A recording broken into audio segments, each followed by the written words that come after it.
Finding chord progressions has never been easier than it is right now, which is absolutely awesome because it's making music production readily available to anyone who could want it. But using them to actually make good music is where most people struggle.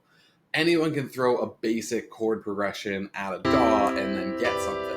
But if you want to take your music to the next level, I'm going to be teaching you the ways that you can transform these basic chord progressions into something that has so much more depth and character and passion that's exciting and enticing to keep people's attention and to transform your music into what I know that it can be. Here we go again with you biting off more than you can chew. Don't these dinglebops need to know music theory? No, they do not need to know music theory. And dinglebops? Really? Because you won't let me swear on your channel. Yeah, because people say it's bad for the algorithm and I overthink everything. But my inner demons do have a slight point. You should know chords. And if you don't, let's review that right now. When you're building chords, they usually have 3 notes, and they start on the first note in the chord. So if we're making a C major chord, you start with C, count up 1, 2, 3, 4 notes, get an E, count up another 3, 1, 2, 3, get a G, and all of a sudden you have your C major chord here. There's also minor chords where you just take that middle note and move it down, and then it sounds more solemn and sad. So once you remember 4, 3, you got chords. Well, yeah, what about diminished chords? Or how about augmented chords? Or what about your 7th chords? Or like a major 7th versus a minor 7th chord? Or a fully diminished 7th chord? Like, what about those? That last one was a minor 7th chord. You messed up. But also, this is why people get confused with music theory. It's not that crazy and hard. There's so many different names that you threw out there. But in reality, those first 3 notes are staying the same in a lot of those cases, like a major chord or a minor chord, and then you stack something else on top of it. It's almost like you have a flavor of ice cream, let's call major chocolate and minor vanilla. And then you put sprinkles on one of them, or caramel sauce, or chocolate sauce, or marshmallows on top, and you call it an entirely new thing, when in reality, you're just changing the flavor slightly. Well, now I just want ice cream. The important part is that you know how to make a chord if you see a progression online, or if you're just trying to create your own. And giving them a sense of rhythm and beat and movement and how they interact with each other rather than just simple chords is the meat and grit of what makes a song powerful. So here we have a basic 1-5-6-4 progression that is super common in pop music. And if we play it, you might even recognize some of where this is from. Just want to jump. But what we have here is the chords and their movement being very far apart. Rule number 1 is if a chord note would move, try to make that vertical movement as small as possible. So in this case, let's take these notes and just move them an octave down, still the exact same chord, but the shape of it has just changed. And same with this one. And now, instead of having these very large jumps where everything's going on, we have instead 2 steps, 1 step, 2 steps. The maximum jump we have at any point here is 2 individual notes.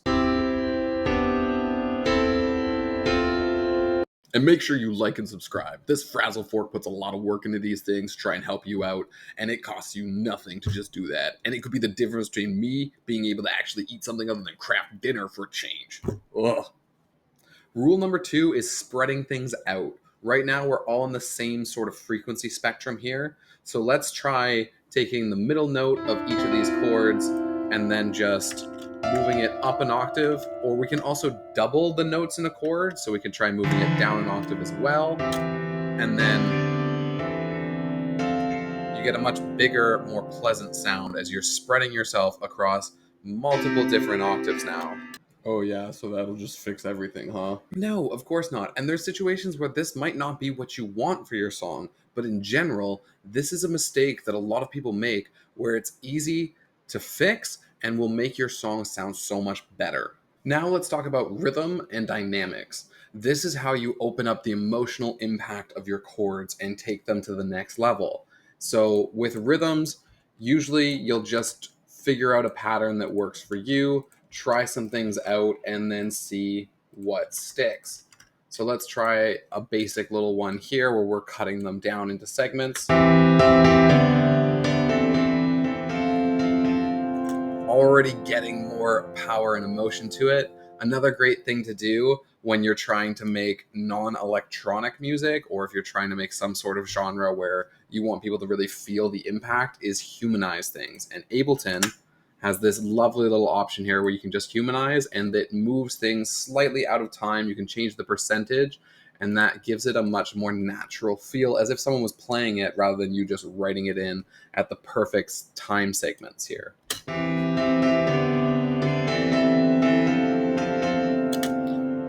Absolutely awesome. And dynamics are another thing that can control so much power to your chords.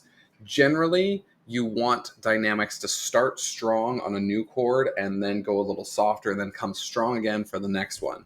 So we can also do this little thing here where we ramp the velocity, which is the dynamics of the notes, down at each different chord section here.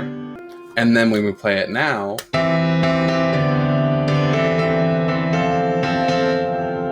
and you can vary the amount of dynamics that you change to get a much more professional, smooth feel. So dynamics are like just how loud it is, and rhythm is just when it happens. That's it.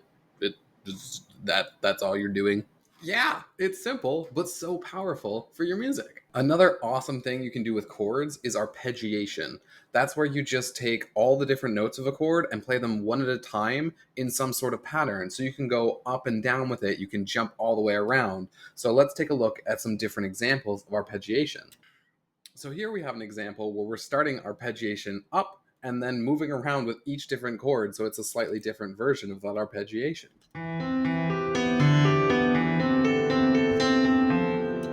And it's super cool. Experiment with these, have fun with them. This is one of my favorite things to do, and make sure you try out a lot of the different things that we're doing with chords here so that you actually retain it, because that's the thing you need to do. Oh yeah, you think people watch along with YouTube videos and then actually like do the thing. You know how much effort that takes? Nobody's got time for that, man. Well, yeah, that's why we're trying to condense it as much as possible and make it simple and easy. But you have to practice if you want to get better. You have to actually use the things you're learning.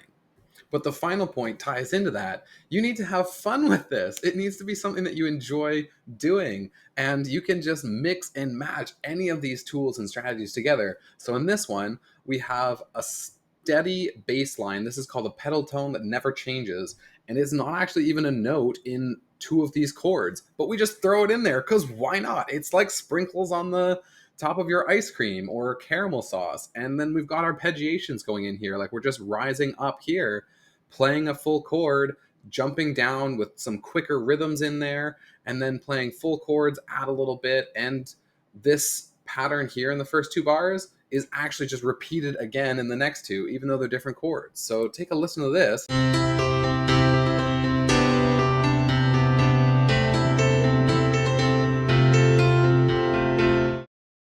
And it's awesome and easy, and you can do this too, and you can make your own versions of it now that you've watched this video and you know what you're doing. Thanks for watching, and you better have liked and subscribed.